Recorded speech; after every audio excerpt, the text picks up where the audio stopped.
Delivery ಸಮಯ ಹತ್ರ ಬಂದಾಗ ನಮ್ಮ ದೇಹದಲ್ಲಿ ಕೆಲವೊಂದಿಷ್ಟು ಬದಲಾವಣೆಗಳಾಗ್ತವೆ. ಅಂದ್ರೆ ನಮ್ಮ ದೇಹ ಕೆಲವೊಂದಿಷ್ಟು ಸೈನ್ಸ್ ತೋರಿಸ್ತದೆ ಇನ್ನೇನು ಲೇಬರ್ ಹತ್ರ ಬರ್ತಿದೆ ಅಂತ.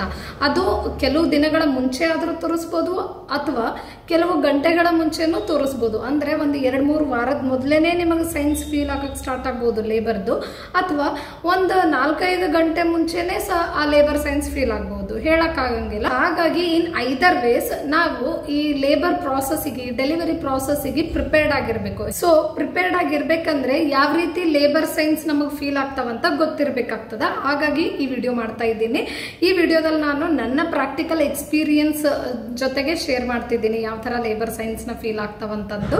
ಅದು 3rd ಟ್ರೈಮಿಸ್ಟರ್ ಅಲ್ಲಿ ಇನ್ನೇನು ಡೆಲಿವರಿ ಸಮಯ ಹತ್ರ ಬಂದಾಗ. ಆಕ್ಚುಲಿ ನಂದು last video 3rd trimester of ಪ್ರೆಗ್ನೆನ್ಸಿಯಲ್ಲಿ ಯಾವ ರೀತಿ ದೇಹದಲ್ಲಿ ಬದಲಾವಣೆಗಳಾಗ್ತಾವ, ಅದಕ್ಕೆ ನಾವು ಹೆಂಗ ಮ್ಯಾನೇಜ್ ಮಾಡಬೇಕು, ಹೆಂಗ ಡೆಲಿವರಿ ಪ್ರಿಪೇರ್ಡ್ ಆಗಿರ್ಬೇಕಂತೆಲ್ಲ ಹೇಳಿದ್ದೆ. ಬಟ್ ಲೇಬರ್ ಬರೋಕ್ಕಿಂತ ಮುಂಚೆ ಯಾವ ರೀತಿ ಸೈನ್ಸ್ ಫೀಲ್ ಆಗ್ತಾವಂತ ಭಾಳ ಡೀಟೇಲ್ ಆಗೇನು ಹೇಳಿರಲಿಲ್ಲ. ಬಿಕಾಸ್ ಅದರಲ್ಲಿ ಡೀಟೇಲ್ ಆಗಿ ಹೇಳಕ್ ಹೋದ್ರೆ ಇನ್ನೂ ವಿಡಿಯೋ ಭಾಳ ಲಾಂಗ್ ಆಗ್ತಿತ್ತು. ಸೊ ಅದಕ್ಕಂತ ಸೆಪ್ರೇಟ್ ವಿಡಿಯೋ ಮಾಡಿ ಹೇಳಕತ್ತೀನಿ. ಈಗ ನೀವು ಬೇಕಾದ್ರೆ ಆ ವಿಡಿಯೋದೇ ಇದು ಕಂಟಿನ್ಯೂಷನ್ ಪಾರ್ಟ್ ಅಂತಾನು ಅನ್ಕೋಬಹುದು. ಬಿಕಾಸ್ ಇದೆಲ್ಲ 3rd ಟ್ರೈಮಿಸ್ಟರ್ ಆಫ್ ಪ್ರೆಗ್ನೆನ್ಸಿಯಲ್ಲಿ ಫೀಲ್ ಆಗೋದು. ತಡ ಮಾಡದೆ ವಿಡಿಯೋನ ಸ್ಟಾರ್ಟ್ ಮಾಡೋಣ. ನಮಸ್ತೆ, ನಾನು ಗಂಗಾ. ನನ್ನ ಚಾನೆಲ್ಗೆ ನಿಮ್ಗೆಲ್ರಿಗೂ ಸ್ವಾಗತ. ಮೊದಲನೇ ಸೂಚನೆ ಲೇಬರ್ ಹತ್ರ ಬರ್ತಿದೆ ಅಂತ ಗೊತ್ತಾಗೋದು ಯಾವ್ದ್ರಿಂದ ಅಂದ್ರ ಏಕ್ದಮ್ ನಮ್ ಹೊಟ್ಟೆ ಲೈಟ್ ಆಗಿ ಫೀಲ್ ಆಗೋದು. ಲೈಟ್ ಆಗಿ ಯಾಕೆ ಫೀಲ್ ಆಗ್ತದಂದ್ರೆ ಬೇಬಿ ಕೆಳಗಡೆ ಹೊಟ್ಟೆ ಕೆಳಭಾಗಕ್ಕ ಮೂವ್ ಆಗಿರ್ತದ. ಅಂದ್ರೆ ಅದ್ರ ತಲೆ ಕೆಳಭಾಗದ ಸೈಡ್ ಮೂವ್ ಆಗಿರ್ತದ. ಸೊ ಮೇಲ್ಗಡೆ ಲೈಟ್ ಆಗಿ ಫೀಲ್ ಆಗ್ತದ ನಮಗ, ವಜನ್ ಎಲ್ಲ ಕೆಳಗೆ ಹೋಗಿದ್ದಕ್ಕ. ಅದರಿಂದ ಬ್ರೀದಿಂಗ್ ನಮ್ದು ಈಸಿ ಆಗ್ತದ. ಈ ರೀತಿಯಾದ ಲೈಟ್ನಿಂಗ್ ಫೀಲ್ ಆಗುವಂತ ಒಂದು ಸೈನ್ ಏನದಲ್ಲ, ಇದು ಡೆಲಿವರಿಗಿಂತ ಒಂದು 2-3 ವಾರದ ಮುಂಚೆನೂ ಫೀಲ್ ಆಗ್ಬಹುದು ಅಥವಾ ಕೆಲವು ಗಂಟೆಗಳ ಮುಂಚೆನೂ ಫೀಲ್ ಆಗಬಹುದು. ಬಟ್ ಇದು ಒಂದು ಲೇಬರ್ ಹತ್ರ ಬರ್ತಿರೋಕ ಒಂದು ಸೂಚನೆ ಅಂತಾನೆ ಹೇಳ್ಬಹುದು. ಎಸ್ಪೆಷಲಿ ಇದು ಫಸ್ಟ್ ಟೈಮ್ ಗರ್ಭಿಣಿ ಆದವರಿಗೆ ಫೀಲ್ ಆಗುವಂತ ಚಾನ್ಸಸ್ ಇರ್ತದ. ನನಗೆ ಈ ತರ ಏನ್ ಫೀಲ್ ಆಗಿರ್ಲಿಲ್ಲ, ಬಿಕಾಸ್ ನನ್ನ ಟ್ವಿನ್ಸ್ ಇತ್ತು.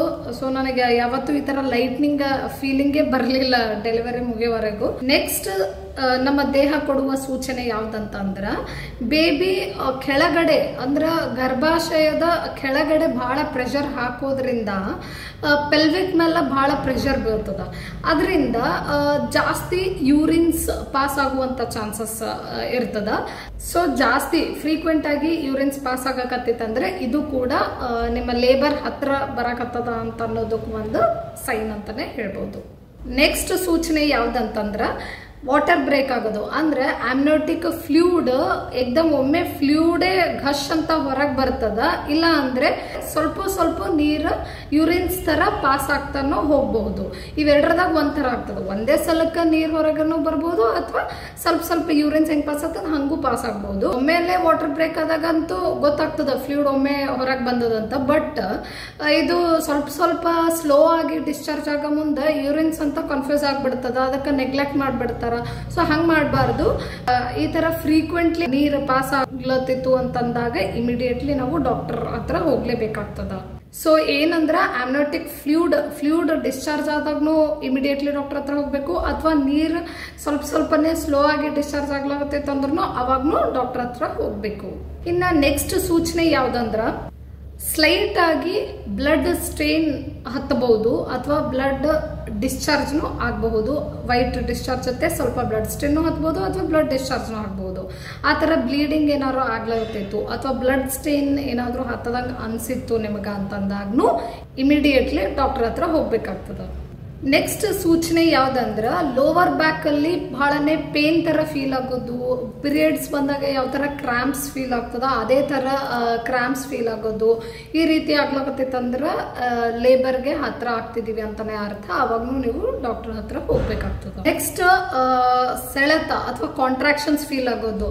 ಬಹಳ ಪೇನ್ ಆಗ್ತಾ ಎಕ್ದಮ್ ಹೊಟ್ಟೆ ಗಟ್ಟಿ ಆದಂಗ ಅನ್ಸ್ಲಾಗತ್ತಿತ್ತು. ಹಂಗ ಒಂದು 30 to 40 ಸೆಕೆಂಡ್ಸ್ ಆ ತರ ಅನಿಸಿ ಅದಾದ್ಮೇಲೆ ಮತ್ತೆ ರಿಲ್ಯಾಕ್ಸ್ ಆಗ್ಲಾಗತ್ತಿತ್ತು. ಆಕ್ಚುಲಿ ಈ ತರ ಪೇನ್ಫುಲ್ ಆಗಿ ಫ್ರೀಕ್ವೆಂಟ್ ಆಗಿ ಆಗ್ಲಕತ್ತಿತ್ತು ಅಂತಂದ್ರೆ ಎವ್ರಿ 1 ತಾಸಿಗೊಮ್ಮೆ 2-3 ಸಲ ಆಗ್ಲಕತ್ತಿತ್ತು ಅಂದ್ರೆ ಅದು ಲೇಬರ್ ಸೈನ್ ಅಂತಾನೆ ಅರ್ಥ. ಇದೇ ರೀತಿ ಇನ್ನೊಂದು ಫಾಲ್ಸ್ ಲೇಬರ್ ಸೈನು ಅದ. ಏನಂತಂದ್ರೆ ಈ ಥರ ಕಾಂಟ್ರಾಕ್ಷನ್ಸ್ ಫೀಲ್ ಆಗ್ತದ, ಬಟ್ ಪೇನ್ಲೆಸ್ ಆಗಿರ್ತದ. ಆಮೇಲೆ ಅದೇನು ಪೇನ್ ಫೀಲ್ ಆಗ್ಲಾರ್ದೇನೆ ತಂತಾನೆ ಹೋಗ್ಲಕತ್ತಿತ್ತು ಅಂತಂದ್ರೆ ಅದು ಲೇಬರ್ ಸೈನ್ ಅಲ್ಲ, ಅದು ಫಾಲ್ಸ್ ಲೇಬರ್ ಸೈನ್. ಆ್ಯಕ್ಚುಲಿ ಯಾವಾಗ ನಿಮಗೆ ಪೇನ್ ಆಗಿ ಭಾಳನೇ ಹೊಟ್ಟೆ ಗಟ್ಟಿ ಆದಂಗೆ ಫೀಲ್ ಆಗ್ಲಾಗತ್ತಿತ್ತು, ಭಾಳ ಅದೇ ಥರ ಆಗ್ಲಾಗತ್ತಿತ್ತು, ಒಂದು ದಿನದಲ್ಲಿ ಭಾಳ ಸಲ ಆ ಥರ ಫೀಲ್ ಆಗ್ಲತ್ತಿತ್ತು ಅಂದ್ರೆ ಅವಾಗ ಇಮಿಡಿಯೇಟ್ಲಿ ಡಾಕ್ಟರ್ ಹತ್ರ ಹೋಗ್ಬೇಕಾಗ್ತದ. ಸೊ ಏನಂದ್ರೆ ಈ ಥರ ಕಾಂಟ್ರಾಕ್ಷನ್ಸ್ ಮೇಲೂ ನೀವು ಒಂದು ಗಮನ ಇಟ್ಕೋಬೇಕಾಗ್ತದೆ. ಎಷ್ಟು ಸಲ ನನಗೆ ಈ ಥರ ಪೇನ್ ಆಗಿ ಕಾಂಟ್ರಾಕ್ಷನ್ಸ್ ಫೀಲ್ ಆಗ್ಲಾಗ್ತದ ಅಂತಂದು ಅವಾಗಲೇ ನಿಮಗೆ ಗೊತ್ತಾಗ್ತದೆ ಇದು ಫಾಲ್ಸ್ ಲೇಬರ್ ಸೈನು ಏನು ಟ್ರೂ ಲೇಬರ್ ಸೈನ್ ಅದ ಅಂತಂದು. ನೆಕ್ಸ್ಟ್ ಏನಂದ್ರೆ ಬೇಬಿ ಮೂಮೆಂಟ್ಸ್ ಬಗ್ಗೆನೂ ಎಲ್ಲ ಗಮನ ಇಟ್ಕೋರಿ. ಬೇಬಿ ಮೂಮೆಂಟ್ ಅಲ್ಲಿ ವ್ಯತ್ಯಾಸ ಕಂಡು ಬಂತು, ಬೇಬಿ ಮೂವ್ಮೆಂಟ್ ಅನ್ಸಲಾಗಿತ್ತು, ಆ ಟ್ರ್ಯಾಕ್ ಇಟ್ಕೊಂತಿರ್ತೀರಿ, ಬೇಬಿ ಮೂವ್ಮೆಂಟ್ ಏನೋ ಫೀಲ್ ಆಗಲಾಗಿತ್ತು ಅಂದ್ರೆ ಅದನ್ನು ಲೇಬರ್ದೇ ಒಂದು ಸೈನ್. ಸೊ ಅವಾಗ್ನೂ ನೀವು ಡಾಕ್ಟರ್ ಹತ್ರ ಇಮಿಡಿಯೇಟ್ಲಿ ಹೋಗ್ಬೇಕಾಗ್ತದ. ಸೊ ಓವರ್ ಆಲ್ ಏನಂತಂದ್ರೆ ಇವು ಯಾವೇ ಲೇಬರ್ ಸೈನ್ ನಿಮಗೆ ಫೀಲ್ ಆದ್ರೂ ನೀವು ಇಮಿಡಿಯೇಟ್ಲಿ ಡಾಕ್ಟರ್ ಹತ್ರ ಹೋಗ್ಬೇಕಾಗ್ತದೆ. ಬಿಕಾಸ್ ನೀವು ಲೇಬರಿಗೆ ಹತ್ರ ಆಗಿದ್ದೀರಂತಾನೆ ಅರ್ಥ. ಅಲ್ಲಿ ಹೋದ್ಮೇಲೆ ಡಾಕ್ಟರ್ ಚೆಕ್ ಮಾಡ್ತಾರೆ ಯಾವ ಸ್ಟೇಜಲ್ಲಿ ಇದ್ದೀರಿ. ಡೆಲಿವರಿಗೂ ಸ್ಟೇಜಸ್ ಇರ್ತಾವೆ. ಸೊ ಯಾವ ಸ್ಟೇಜಲ್ಲಿ ಇದ್ದೀರಿ, ಯಾವಾಗ ಡೆಲಿವರಿ ಮಾಡಬೇಕು, ಯಾವ ಥರ ಪೇನ್ ಇದೆ, ಬೇಬಿ ಹೆಲ್ತ್ ಹೆಂಗದ ಎಲ್ಲ ಚೆಕ್ ಮಾಡಿಬಿಟ್ಟು ಡೆಲಿವರಿನ ಟೈಮಿಂಗ್ನ ಫಿಕ್ಸ್ ಮಾಡಿ ಡೆಲಿವರಿ ಮಾಡ್ತಾರೆ.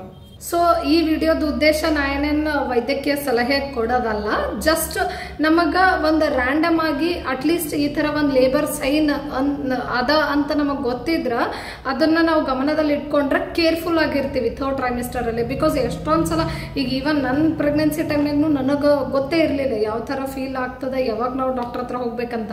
ಕೆಲವೊಂದು ಸಲ ಪೇನ್ ಆದಾಗೂ ಹಾಗೆ ಕೂತ್ಬಿಟ್ಟಿರ್ತಿದ್ದೆ. ಸೊ ಆ ಥರ ಎಷ್ಟೊಂದು ಸಲ ನೆಗ್ಲಿಜೆನ್ಸಿಗೆ ಬೇಬಿ ಕಳ್ಕೊಳ್ಳೋ ಅಂತ ಚಾನ್ಸಸ್ನು ಸೃಷ್ಟಿ ಆಗ್ತದ. ಸೊ ಹಾಗಾಗಿ ಒಂದು ಅವೇರ್ನೆಸ್, ಒಂದು ಕೇರ್ಫುಲ್ ಇರಬೇಕು ಅಂತ ಅನ್ನೋದು ಅಷ್ಟೇ ಉದ್ದೇಶ.